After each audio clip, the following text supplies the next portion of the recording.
Good morning students. Shri Bhagwan Das Todi college की online classes में आपका स्वागत करते हैं। आज हम लेने वाले हैं एक इम्पॉर्टेंट टॉपिक जो कि एंडोक्राइन ग्लैंड से लिया गया है, पैराथायराइड ग्लैंड। पैराथायराइड ग्लैंड जो है एक वेरी इंपॉर्टेंट ग्लैंड है हमारे एंडोक्राइन सिस्टम की, जो थायराइड ग्लैंड के ऊपर प्रेजेंट होती है और सभी वर्टिब्रेट एनिमल जितने भी हैं उसमें पाई जाती है, एक्सेप्ट कुछ दो जो ग्रुप्स हैं उनको छोड़ करके, जैसे साइक्लोस्टोमेटा ग्रुप जो है, साइक्लोस्टोमेटा मतलब जिनका सर्कुलर माउथ होता है, इनको छोड़ करके प्लस जो फिशीज होती हैं यानी कि मछलियों के अंदर इलैस्मोब्रेंकाई जो क्लास होती है, पर्टिकुलर इलैस्मोब्रेंकाई की जो मछलियाँ होती हैं उसमें भी थायराइड ग्लैंड प्रेजेंट नहीं, पैराथायराइड ग्लैंड प्रेजेंट नहीं होती। और बाकी जितने भी वर्टिब्रेट्स हम बात करते हैं, जैसे एम्फीबियंस हैं, हमारे बर्ड्स हैं, रेप्टाइल्स हैं, मैमल्स हैं, सभी के अंदर जो है पैराथायराइड ग्लैंड किसी न किसी रूप में प्रेजेंट होती है। तो आज अपन इसकी डिटेल बात करेंगे। पैराथायराइड ग्लैंड जो है, इससे ये इतनी इम्पॉर्टेंट ग्लैंड क्यों है, हमारी बॉडी के अंदर इसका क्या वर्क है, क्या फंक्शन है, किस तरीके से ये काम करती है, और कौन से हार्मोन इससे सीक्रेट होते हैं जो कि आपके एंडोक्राइन सिस्टम को या हमारी बॉडी की जो कंट्रोलिंग है उसको क्या करते हैं, कंट्रोल करते हैं। जैसा हम जानते हैं कि हमारी बॉडी में दो तरह का कंट्रोल होता है, एक नर्वस कंट्रोल होता है, दूसरा होता है एंडोक्राइन कंट्रोल।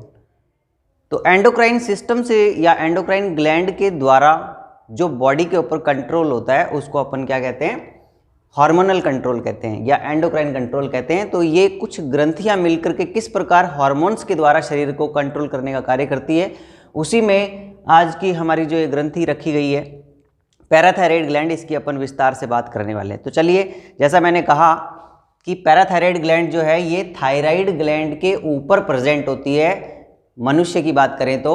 और जो हमारा ट्रैकिया होता है, यानी कि ट्रैकिया में आप जानते हैं, ट्रैकिया जो गले का जो पार्ट है और फेरिंग्स वाला जो रीजन है, वहाँ पर जो फेरिंजियल फोल्ड होते हैं, पाउच, उससे इस ग्रंथि का क्या होता है, निर्माण होता है। तो सबसे पहले इसकी बात करते हैं अपनों ने, इसकी डिस्कवरी किसने की, पैराथायराइड ग्लैंड की खोज किसने की। इसकी डिस्कवरी का जो श्रेय है ये जिस साइंटिस्ट को जाता है उसका नाम है रेनाल्ड ने इसकी खोज की। कब? 1835 में। हालांकि इसको विस्तार से बाद में दूसरे वैज्ञानिक ने, स्टीवर्ट नामक का एक साइंटिस्ट था, उसने बाद में इसको डिटेल में बताया, लेकिन इसकी खोज का श्रेय पैराथायराइड ग्लैंड का इसको रेनाल्ड को जाता है, जिसने 1835 में इसकी खोज कर ली थी। अब डिस्कवरी के बाद जैसा कि मैं बात कर रहा हूँ कि ये सभी एनिमल्स जो जितने भी वर्टिब्रेट हैं उनमें पाई जाती है, एक्सेप्ट किसको छोड़ के, साइक्लोस्टोमेटा एंड दूसरी बात मैंने बताई आपको, इलैस्मोब्रेंकाई मछली। तो हम लिख सकते हैं present in all vertebrates except, किसको छोड़ करके, अभी बताया मैंने, आप इसको नोट कर लेना, साइक्लोस्टोमेटा प्लस किसको, और दूसरा कौन सा बताया आपको, इलैस्मोब्रेंकाई की मछलियां, इलैस्मोब्रेंकाई फिशेज। ठीक है, तो ये जो इलैस्मोब्रेंकाई है इसको अपन कॉन्ड्रिक्थीज के नाम से भी जानते हैं, क्योंकि इनका एंडोस्केलेटन किसका बना होता है, कार्टिलेज का बना होता है ना। और जो बोनी फिशेज होती हैं या ओस्टिकथीज होती हैं, उनका एंडोस्केलेटन या अंतःकंकाल बोन्स का बना होता है। तो ये कौन सी मछलियां हैं, कॉन्ड्रिक्थीज यानी कार्टिलेजिनस फिशेज हैं। और साइक्लोस्टोमेटा आप जानते हैं जिनका माउथ कैसा होता है, सर्कुलर, जैसे कि हम बात करें कोई पेट्रोमाइजोन है और हमारे मिक्सिन है, ये क्या कैसी हैं, साइक्लोस्टोमेटा मछलियों का उदाहरण है। इनमें ये ग्लैंड एब्सेंट होती है, बाकी सभी वर्टिब्रेट्स में ये पाई जाती है, ये हमने लिखा यहाँ पे। ठीक है, अब अपन इसकी बात करेंगे, इसकी डेवलपमेंट की बात करेंगे। डेवलपमेंट कैसे हुआ, कैसे हुआ डेवलपमेंट, मैंने अभी आपको बताया था कि इसका डेवलपमेंट या विकास इस ग्रंथि का कहाँ से हुआ है, जो हमारी फेरिंग्स होती है, उस फेरिंग्स की जो एपिथेलियम होती है उसके में फोल्ड्स बन जाते हैं, इस तरीके के उभार बन जाते हैं, उन फोल्ड या पाउच के द्वारा इसका निर्माण जो है इस ग्रंथि का होता है, ऐसा माना गया है। तो हम लिख सकते हैं क्या, डेवलप्ड बाय कैसे परिवर्तन होता है? Developed by pharyngeal pouch, pharyngeal pouch, और आप ये भी कह सकते हो कि फेरिंग्स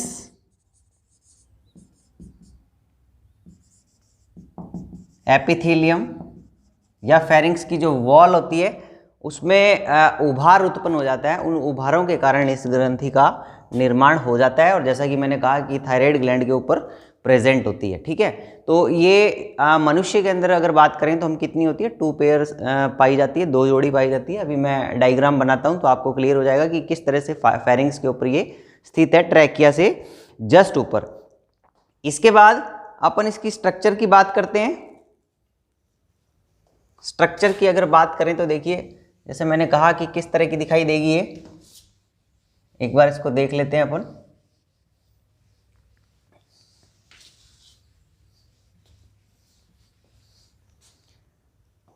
स्ट्रक्चर देखें इसकी अपन, संरचना, संरचना कैसी दिखाई देगी? देखिए कुछ इस तरह से।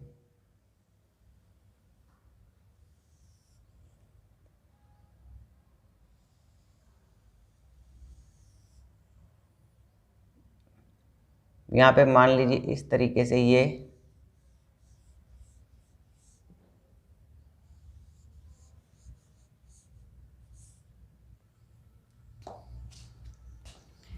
फोल्ड जो आपको दिखाई दे रहे हैं, ये तो ट्रैक, देखिए ये किसके फोल्ड हैं? ये थायराइड, मैंने कहा कि थायराइड ग्लैंड के ऊपर की तरफ प्रेजेंट होती है, तो इस तरीके से पाई जाएगी। यहाँ पे एक जोड़ी तो इधर पाई जाएगी और एक जोड़ी इधर पाई जाएगी, और ये जो आप पोर्शन देख रहे हैं ये पूरा का पूरा, ये क्या चीज है? ये जो आप देख रहे हैं ये क्या चीज है? देखिए ये है फेरिंग्स। ठीक है, हमारी जिसको अपन कहते हैं ग्रसनी, जो आपकी एलिमेंट्री कैनाल होती है, आहार नाल होती है। आहार नाल starting from mouth and and from and कहाँ पे खत्म हो जाती है? ये एनस पे खत्म हो जाती है। ठीक है, तो उसी के अंदर pharynx is the part of alimentary canal. तो ये माउथ के बाद बक्कल कैविटी आती है, बक्कल कैविटी के बाद फेरिंग्स या ग्रसनी आती है। तो ये गले के जस्ट ये इस वाले भाग में पाई जाती है, और ये जो हमें दिखाई दे रहा है इसको, ये क्या है? ट्रैकिया। क्या है ये? ट्रैकिया, जिसको आप विंड पाइप भी बोलते हो, वायु नली। ठीक है, ट्रैकिया आगे जाकर के ब्रोंकाई, ब्रोंकियोल, ये किस में जा रहा है? लंग्स के अंदर, फेफड़ों के अंदर।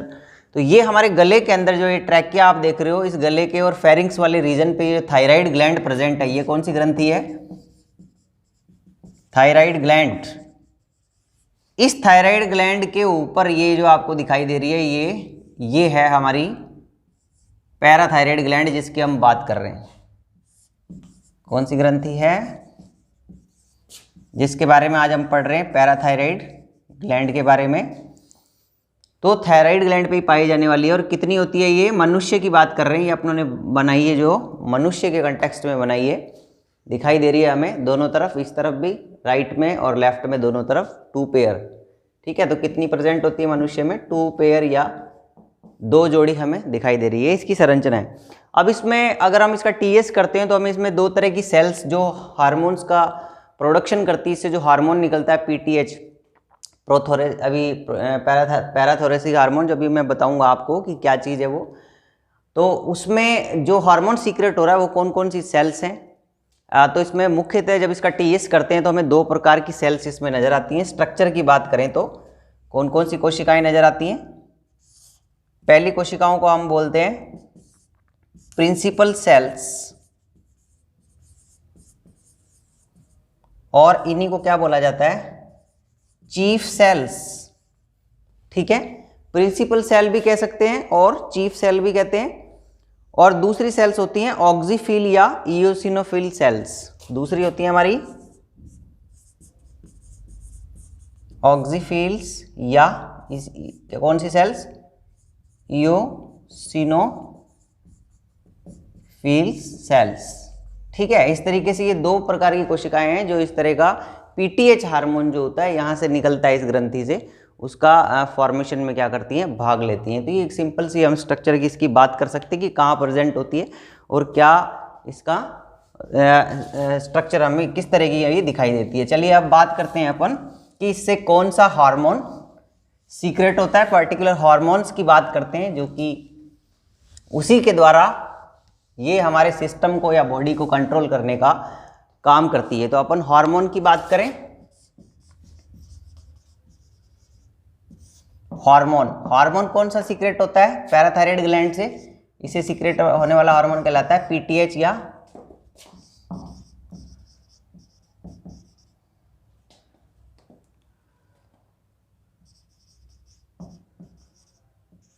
या पैराथो हार्मोन, है ना। तो ये हार्मोन जो पीटीएच है ये यहाँ से पैराथायराइड ग्लैंड से सीक्रेट होने वाला प्रोटीन है, जिसकी खोज किसने की थी, जेडी कॉलिप ने। किसने खोज की थी इसकी, डिस्कवर्ड बाय जेडी कॉलिप। जेडी कॉलिप एक वैज्ञानिक थे, ये इंपॉर्टेंट है, देखिए कई बार ये एग्जाम में 1 नंबर का सवाल पूछा गया है कि पीटीएच हार्मोन की खोज किस वैज्ञानिक ने की। तो आपका आंसर होगा जेडी कॉलिप ने, और 1925 के अंदर। कब की थी, 1925 में। और क्या कह सकते हैं इस हार्मोन का, ये हार्मोन किस तरह का हार्मोन है, ये hormone simple 83 amino acid protein chain, ठीक है, सिंपल चेन है प्रोटीन की, जिसमें कितने एमिनो एसिड है, 83 एमिनो एसिड की सिंपल चेन है ये, यानी कि ये प्रोटीन पेप्टाइड प्रकार का हार्मोन है ना। हार्मोन आप जानते हैं पेप्टाइड हार्मोन होते हैं, तो वो प्रोटीन के बने होते हैं, यानी एमिनो एसिड के बने होते हैं। तो इस तरीके से ये एक प्रकार का पेप्टाइड हार्मोन है, पीटीएच की पर्टिकुलर बात कर रहे हैं हम। और इसमें जो है टोटल इसका मॉलिक्यूलर वेट कितना होता है, इसका होता है भार कितना होता है, इतना 9500, ये इतना इसका भार होता है। अब अपन इसकी बात करते हैं कि इसके जो टारगेट होते हैं, टारगेट ये क्या क्या काम करता है, क्या क्या काम करता है। देखिए टारगेट की इसकी बात करते हैं अपन, कहाँ टारगेट करता है ये हार्मोन। तो हमने इसके बारे में एक जनरल इंफॉर्मेशन ली है कि ये जो पीटीएच हार्मोन है ये इससे सीक्रेट होने वाला हार्मोन है, जो कि एक प्रकार का प्रोटीन हार्मोन है। और ये कहाँ टारगेट करता है, हमारी बॉडी के किस किस अंगों को ये प्रभावित करता है। तो अपनी इसकी टारगेट सेल्स की बात कर लेते हैं। टारगेट क्या है इसका पीटीएच का, ठीक ना, पीटीएच टारगेट कौन से अंगों को प्रभावित करता है। कि जैसे हम जानते हैं कि हार्मोन की बात करें तो हार्मोन्स क्या हैं, हार्मोन को आप जानते हैं कि हार्मोन जो है ये एक प्रकार के प्रोटीन के बने हुए पदार्थ हैं, जो जिस जगह पे सीक्रेट होते हैं वहाँ अपना कार्य नहीं करते, ब्लड स्ट्रीम के थ्रू आगे जाकर के दूसरे अंगों को क्या करते हैं, प्रभावित करते हैं, उन्हीं को हार्मोन कहते हैं। जबकि हार्मोन और जबकि एंजाइम क्या करते हैं, ये भी प्रोटीन के बने हुए, लेकिन जिस जगह सीक्रेट होते हैं वहीं पे वर्क करते हैं। लेकिन हार्मोन की पहचान ये है कि जहाँ सीक्रेट हो रहे हैं वहाँ पे फंक्शन नहीं कर रहे हैं, आगे चल करके दूसरे जो इनका टारगेट ऑर्गन है वहाँ ये क्या करते हैं, प्रभावित करते हैं। तो इसलिए मैंने लिखा है कि ये पीटीएच हार्मोन यहाँ से सीक्रेट तो होगा, लेकिन टारगेट करेगा आगे जा करके। किस किस को टारगेट करता है, देखिए तो ये टारगेट करता है, मान लीजिए हमने मान लिया इसको इस तरीके से। एक तो ये किडनी की जो है यूरिनिफेरस ट्यूब्यूल्स, या जिनको हम कहते हैं नेफ्रॉन्स, यूरिनिफेरस ट्यूब्यूल्स, इनको टारगेट करता है किडनी की। और एक किसको टारगेट करता है, ये करता है बोन्स को, हड्डियों को, बता रहा हूं कि किस तरीके से। और किसको टारगेट करता है, ये जो हमारी स्मॉल इंटेस्टाइन है, आंत्र, इसको टारगेट करता है। तो मुख्य रूप से ये हार्मोन इन जो 3 अंग आप देख रहे हैं, इन 3 ऑर्गन्स को या टिश्यूज को क्या करता है, प्रभावित करने का काम करता है। तो किडनी की यूरिनिफेरस ट्यूब्यूल या नेफ्रॉन्स, हड्डियां, और हमारी स्मॉल इंटेस्टाइन। अब किडनी को या यूरिनिफेरस ट्यूब्यूल या नेफ्रॉन को जो ये नलिकाएं हैं, आप जानते हैं कि यूरिनिफेरस ट्यूब्यूल या नेफ्रॉन का काम क्या होता है, यूरिन का फॉर्मेशन, मूत्र का निर्माण करना इनका कार्य होता है। और उसके अंदर यूरिनिफेरस ट्यूब्यूल में या नेफ्रॉन के अंदर क्या होते हैं, अगर जो भी उत्सर्जी पदार्थ होते हैं उनको तो वो बाहर निकलने देता है, और इसके अलावा जो भी बेनिफिशियल पदार्थ जो भी होते हैं उनको वो यूरिन में नहीं जाने देता। ये नलिकाएं ये क्या करती हैं, उसको रीएब्जॉर्ब करने का काम करती है। तो उस स्राव के अंदर जो भी अच्छे पदार्थ होते हैं उनको ये क्या कर लेती है, पुनर्अवशोषित कर लेती है, और जो एक्सक्रेशन होता है बॉडी का, वेस्ट होता है, उसको वो बाहर जाने देती है। तो यहाँ पे पीटीएच हार्मोन जब सीक्रेट होगा तो वो यहाँ क्या काम दिखाएगा, यहाँ क्या करेगा, ये हमारा उद्देश्य है। इसके ऊपर ये टारगेट करता है। मान लो कि पीटीएच हार्मोन की मात्रा ज़्यादा है या पीटीएच हार्मोन सही मात्रा में सीक्रेट हो रहा है, इसके ऊपर टारगेट करता है। तो ये क्या करेगी, यूरिनिफेरस ट्यूब्यूल से क्या करवाता है, ये रीएब्जॉर्प्शन ऑफ कैल्शियम आयंस। क्या काम करता है ये, कैल्शियम आयनों के पुनर्अवशोषण को बढ़ाने का काम करता है। किसमें, इन नलिकाओं में, यूरिनिफेरस ट्यूब्यूल्स के अंदर या नेफ्रॉन में, ठीक है ना। कैल्शियम के पुनर्अवशोषण को प्रभावित करता है, उसको एब्जॉर्ब करवाता है कैल्शियम को। अब कैल्शियम को एब्जॉर्ब करवाएगा और ये पोटेशियम को क्या करेगा, कैल्शियम को एब्जॉर्ब करवा रहा है तो पोटेशियम को क्या करवाएगा, कम करवाएगा। ये काम करता है यहाँ पे, ठीक है। अब हड्डियों के अंदर क्या करता है, ये देखिए हड्डियाँ जो होती हैं, हड्डियों के अंदर आप जानते हैं जो भी हम भोजन की डाइट के अंदर जो भी कैल्शियम खाते हैं, कैल्शियम लेते हैं, जो हमें प्राप्त होता है, वो ब्लड स्ट्रीम में जाने के बाद आप जानते हैं कैल्शियम कहाँ पहुँचता है, हड्डियों के पास। तो हड्डियाँ क्या करती हैं, कैल्शियम का अवशोषण करने का कार्य करती है। और ये काम कौन करवाता है, कैल्सिटोनिन हार्मोन जो होता है हमारे शरीर में, ये हार्मोन सीक्रेट होता है थायराइड ग्लैंड से। लेकिन ये पीटीएच हार्मोन उसके अगेंस्ट या उल्टा काम करता है। ये क्या करता है कि जब कभी हमारे ब्लड के अंदर, खून में कैल्शियम आयनों की कमी हो जाए, मान लीजिए ब्लड में कमी हो गई कैल्शियम की, अब कैल्शियम कहाँ से आए, तब ये पीटीएच हार्मोन क्या करता है, हड्डियों के अंदर जो कैल्शियम जमा है उसको हड्डियों से निकालता है, और आपके ब्लड के अंदर अगर जो मात्रा कमी आ गई है तो उसको नॉर्मल करने का ये काम करता है। तो आप ये कह सकते हो कि बोन्स से कैल्शियम को निकाल करके ब्लड में लाने का काम ये पीटीएच हार्मोन करता है। किसके अगेंस्ट, कैल्सिटोनिन के। जबकि कैल्सिटोनिन थायराइड वाला क्या करता है, वो हड्डियों के अंदर जमा करवाता है कैल्शियम आयनों को। तो यहाँ आप कह सकते हो कि बोन्स पे जब ये टारगेट करता है तो बोन्स पे क्या करेगा,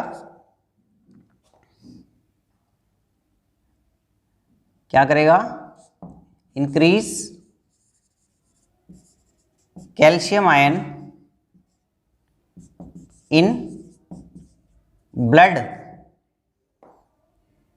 फ्रॉम बोन्स, ठीक है। मतलब हड्डियों से निकालेगा कैल्शियम को और हड्डियों से निकाल करके कहाँ डाल देगा, ब्लड के अंदर डाल देगा। तो ब्लड के अंदर जो कैल्शियम की कमी आ गई है उसको दूर करने का काम ये पीटीएच हार्मोन करवाता है। तो आपने दो टारगेट देखे, पहला टारगेट किडनी की नेफ्रॉन्स पे करता है और दूसरा टारगेट ये बोन्स पे भी करता है, और तीसरा जो ये स्मॉल इंटेस्टाइन है, छोटी आंत्र, इस छोटी आंत्र के अंदर आपके भोजन के अंदर जो कैल्शियम है उसको अवशोषित करवाने का कार्य ये क्या करता है स्मॉल इंटेस्टाइन से। किसको, एब्जॉर्प्शन ऑफ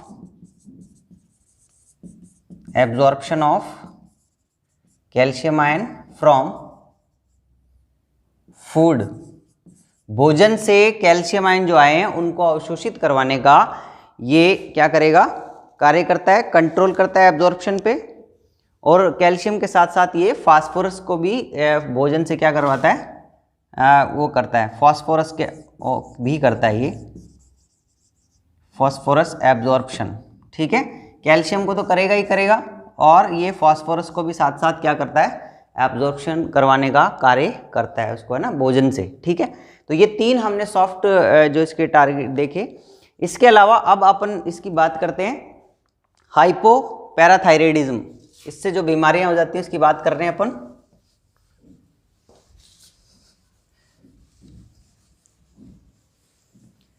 कौन कौन सी बीमारी, हाइपोपैराथायराइडिज्म, पैराथायराइडिज्म, ठीक है। एक तो ये होता है हाइपोपैराथायराइडिज्म और एक होता है हाइपर पैराथायराइडिज्म,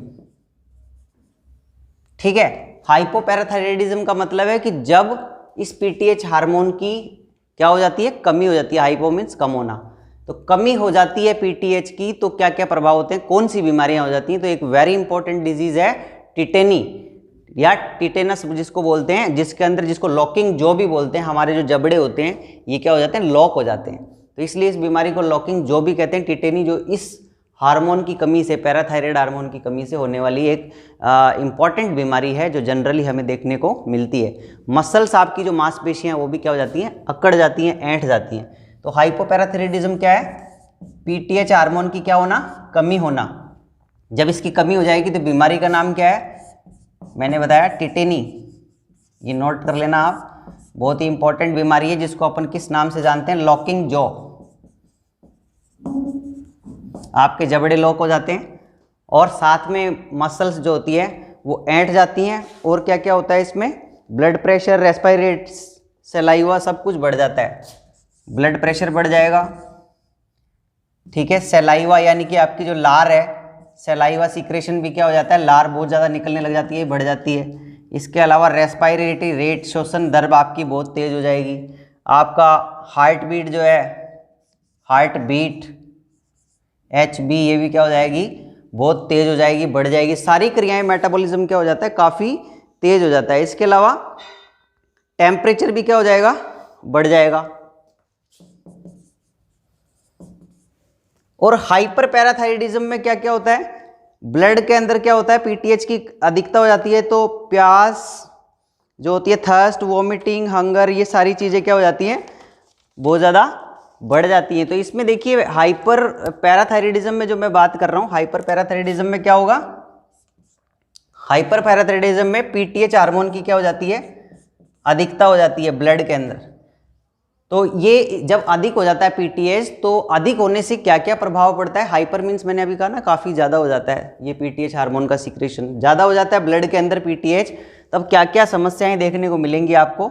जैसा मैंने कहा कि व्यक्ति जो है उसको घबराहट महसूस होती है, वॉमिटिंग आने लग जाती है, वॉमिटिंग यानी उल्टियाँ आने लग जाती है, थर्स्ट जो यानी कि प्यास बढ़ जाती है, बहुत ज़्यादा प्यास लगती है उसको, और भूख जो होती है, हंगर, भूख भी क्या हो जाती है, कम हो जाती है।